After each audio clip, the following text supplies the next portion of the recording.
सांचे का काम कंक्रीटिंग यानी फॉर्म वर्क कंक्रीटिंग। मित्रों, कंक्रीट के काम से पहले सांचे का काम किया जाता है। तो पहले जानते हैं सांचे के काम से जुड़ी हुई कुछ सुरक्षा जानकारियां। सांचे का काम। सांचे के काम वाले कार्यस्थल पर अच्छी गृह व्यवस्था बनाए रखें। टूटे या खराब पुराने सामान को कार्यस्थल से बाहर कर दें। अवांछित लकड़ी के तख्ते, शटर, प्लेटफॉर्म आदि को कार्यस्थल से बाहर कर दें और निर्धारित जगह पर तख्ता लगाकर रखें। पटरों को खोलने के बाद उसमें लगी कीलों को निकाल दें। लकड़ी के शटरिंग प्लैंक को सुव्यवस्थित रूप से रखना चाहिए, एक के ऊपर एक। हस्त उपकरण जैसे हथौड़े, छैनी आदि ठीक होने चाहिए और उसकी चोट वाली सतह मुड़ी या फटी ना हो। ऊंचाई वाले सांचे तक पहुंचने के लिए सही रास्ता लगाएं। शटरिंग के सपोर्ट को बगल से ब्रेसिंग लगाएं और कंक्रीटिंग करने से पहले इसकी जांच कर लें। लकड़ी की शटरिंग लगा देने के बाद वहां चिंगारी या आग पैदा करने वाला काम न करें। कंक्रीटिंग। सीमेंट कंक्रीट का काम रोजमर्रा की बात है, जिसमें हजारों कामगार और स्वयं कार्यकर्ता लगे हुए हैं। इनमें से कुछ लोगों को कंक्रीट मिलाने, ढोने और ढलाई के दौरान गंभीर चोटें लगी हैं। अतः वो कोई भी जो कंक्रीट हैंडलिंग का काम कर रहा है, चाहे वो निर्माण स्थल या निवास, रास्ते या सड़क के किनारों पर काम करते समय उपयोगी सामान्य सुरक्षा की सीख लेनी और व्यवहार में लानी चाहिए, जो रोकथाम, सुरक्षा और कॉमन सेंस सावधानी से संबंधित है। इन नियमों का उपयोग आपके सिर, पीठ, चमड़ी और आंखों की रक्षा के लिए है। सभी खुले स्थान को ढक दें और गिरने से रोकने के लिए मजबूत बैरिकेशन करें। दोस्तों, सांचे और कंक्रीट के काम के वक्त अच्छी गृह व्यवस्था के लिए किन बातों का ध्यान रखना चाहिए? हाँ, आप जो पीछे बैठे हैं, आप बताएं। सर, एक तो टूटे या खराब पुराने सामानों को कार्यस्थल से बाहर कर देना चाहिए। दूसरा, पटरों को खोलने के बाद उससे कीलों को निकाल देना चाहिए, जिससे उन कीलों से किसी को चोट न लगे।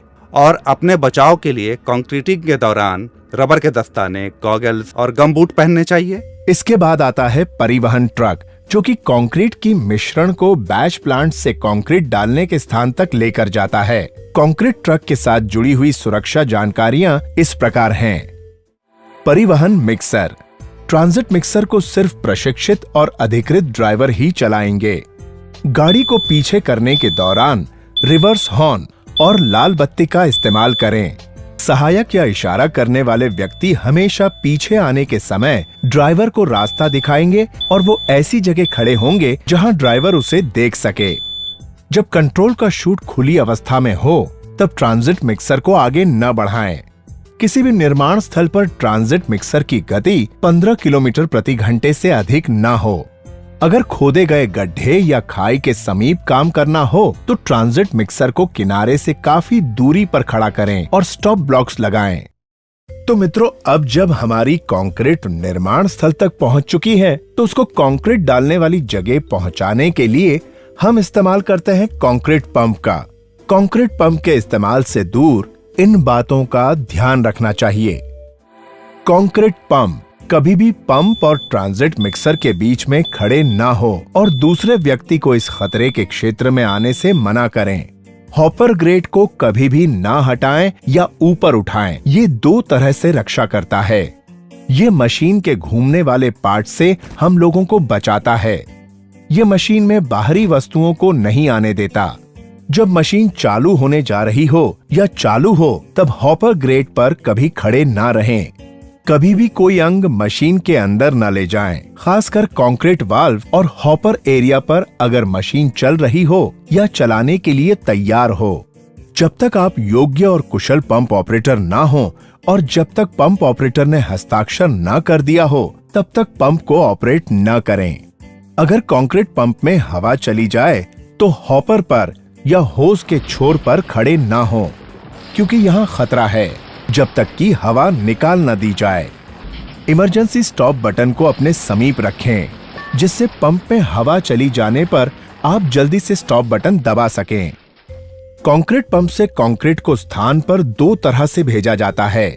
अगर कंक्रीट डालने का स्थान नीचे ही है, तो कंक्रीट पाइप का इस्तेमाल करते हैं। इसके इस्तेमाल के समय कुछ बातों का विशेष ध्यान रखना चाहिए। पाइपलाइन द्वारा कंक्रीट को ले जाना। कमर को मोड़ते हुए कंक्रीट पाइपलाइन को न उठाएं।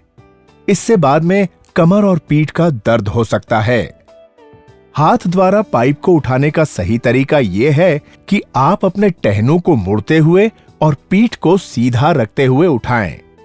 हाई प्रेशर पर चलते हुए पाइपलाइन पर कभी भी न खड़े हों, न बैठें, न कभी हाथ से लगाकर बदन के समीप लाएं, क्योंकि पाइप फटकर आपको बुरी तरह घायल कर सकता है। दबाव से भरे पाइपलाइन को कभी ना खोलें जब तक ऑपरेटर पंप को उल्टा ना चला ले और वो कहे कि अब पाइपलाइन को खोलना सुरक्षित है। अगर पाइपलाइन को कंप्रेस्ड एयर से साफ किया जा रहा हो तो डिस्चार्ज एरिया के नजदीक खड़े ना हों। हमेशा सफाई के लिए बॉल कैचर का इस्तेमाल करें। कंक्रीट पाइपलाइन को भाड़े के टावर से सपोर्ट ना दें। कंक्रीट के पाइपलाइन को मजबूत सपोर्ट दें। जहां मोड़ आए वहां अलग से सपोर्ट दें, जिससे कि पाइप में हलचल ना हो। रुकावट को साफ करने के लिए कभी भी कंप्रेस्ड एयर का इस्तेमाल न करें। कंक्रीट पाइप को सुरक्षित करने के लिए बाइंडिंग वायर्स का इस्तेमाल न करें। उचित क्लैंप वेजेस का प्रयोग करें। अगर कंक्रीट करने का स्थान ऊंचाई पर है तो बूम प्लेसर की मदद से कंक्रीट को ऊंचाई पर पहुंचाया जाता है। इसके इस्तेमाल के समय जिन बातों का विशेष ध्यान रखना चाहिए वो है बूम प्लेसर द्वारा कंक्रीट की पंपिंग, संचार के लिए वॉकी टॉकी या साफ और संक्षिप्त में दिए गए हस्त सिग्नल का प्रयोग करें।